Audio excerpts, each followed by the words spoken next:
नमस्ते दोस्तों, मैं नीरू पांडे अपने लव मैरिज चैनल में आप सभी लोगों का हार्दिक स्वागत और अभिनंदन करती हूँ।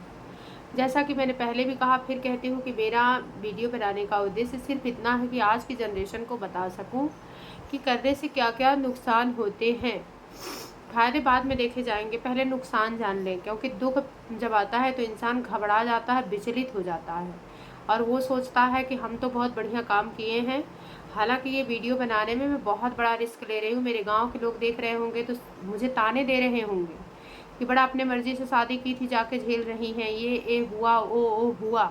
तो मैं नहीं चाहती हूँ कि जो भी मेरे साथ हुआ है वो और किसी लड़की के साथ हो, इसीलिए मैं ये वीडियो बना रही हूँ। और किसी के पर्सनल व्यक्तित्व को उछालना मेरा मकसद नहीं है, लेकिन मैं इतना ज़रूर कहूँगी कि जो लोग ऐसा करते हैं वो सोचते हैं कि इनके दिन नहीं आएंगे या मैंने करके बड़ा अच्छा काम किया है, तो वो अच्छा कतई नहीं करते हैं, क्योंकि बातें कभी भूलता नहीं है इंसान।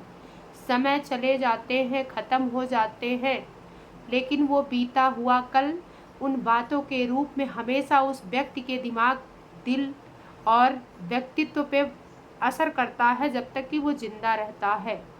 बस मेरा मकसद इतना ही है और इस मकसद को कामयाबी तभी मिलेगी जब आप लोग मेरा सपोर्ट करेंगे। मेरी रिक्वेस्ट है आप लोगों से, मैंने बहुत बड़ा रिस्क लिया है, तो प्लीज़ आप लोगों के सपोर्ट के बिना कुछ भी नहीं हो सकता है। तो जैसा कि मैंने बताया था कि मेरी भांजी ने क्या बोला था और क्यों बोला था, ये मैं ज़रूर बताऊंगी।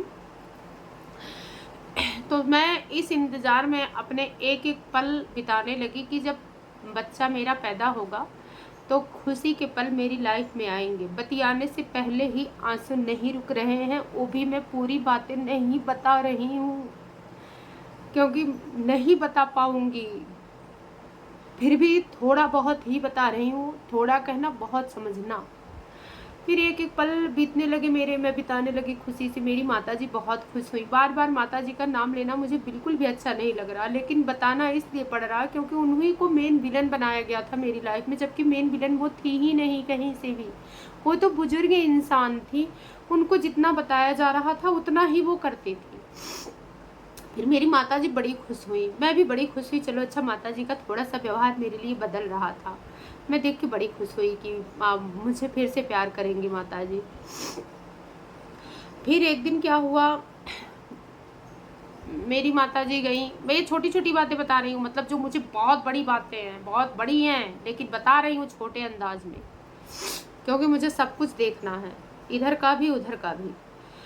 फिर वो गई, जैसा कि मैंने बताया था कि एक बहू की ही बात वो मानती थी, और जब उनके पास से माताजी आती थी तो मेरा जीना दुश्वार कर देती थी। अब वो गई तभी मैं डर गई कि अब तो गई है, अब देखो आने के बाद क्या करती है। फिर वो आई, फिर उनका शुरू हो गया। मैंने कहा कि माताजी चलिए और खाना खा लीजिए।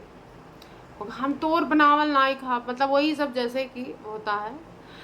तो हमने अपनी बच्ची से कहा, भांजी से मेरे, कि भांजी मतलब बच्ची ये क्या है, मैं कुछ इनका समझ नहीं पा रही हूँ। तो मेरी भांजी ने अपनी नानी से कहा कि नानी, जैसा आप छोटी वाली मामी के साथ करती हैं, जितना बुरा व्यवहार, जितना दिन रात गरियाती हैं, उतना नहीं, 1% ही और तीनों बहुओं को कहकर देखिए आप।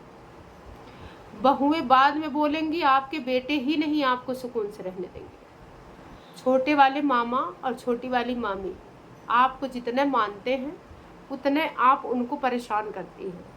क्या कर रही हैं मामी कि आप गरिया रही हैं? क्यों नहीं घर में रहने देंगी भाई? क्या बिगाड़ी है ये? मेरी भांजी ने जब इतना बोला तो मुझे बड़ा सुकून मिला। फिर उन्होंने मुझे समझाया, मामी आप नहीं जानती हैं, इनका स्वभाव ही ऐसा है, ये इसी तरह से हैं, इसीलिए इनके साथ कोई रहना नहीं चाहता है और आप ही के पास सभी लोग भेजते हैं।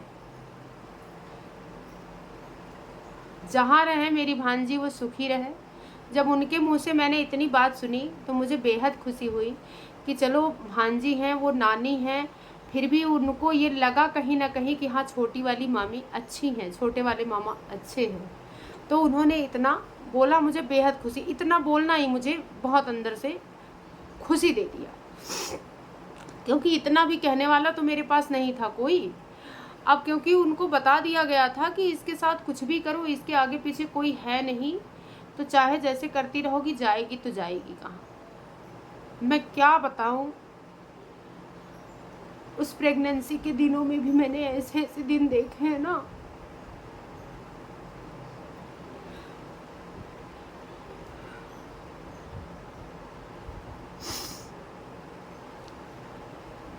चलिए अब नहीं बोल पाएंगे। बताने के पीछे सिर्फ इतना मकसद है कि जो लोग ये सोचते हैं कि हम बड़ा महान काम कर रहे हैं लव मैरिज करके, उनकी आंखें खुल जाएं। बस इतना ही मेरा मकसद है। और कल मैं बताऊंगी कि प्रेगनेंसी के दौरान खुशी की बजाय मेरे साथ क्या क्या हुआ, कैसे कैसे हुआ, वो ज़रूर बताऊंगी। नमस्ते दोस्तों, बाय बाय, धन्यवाद।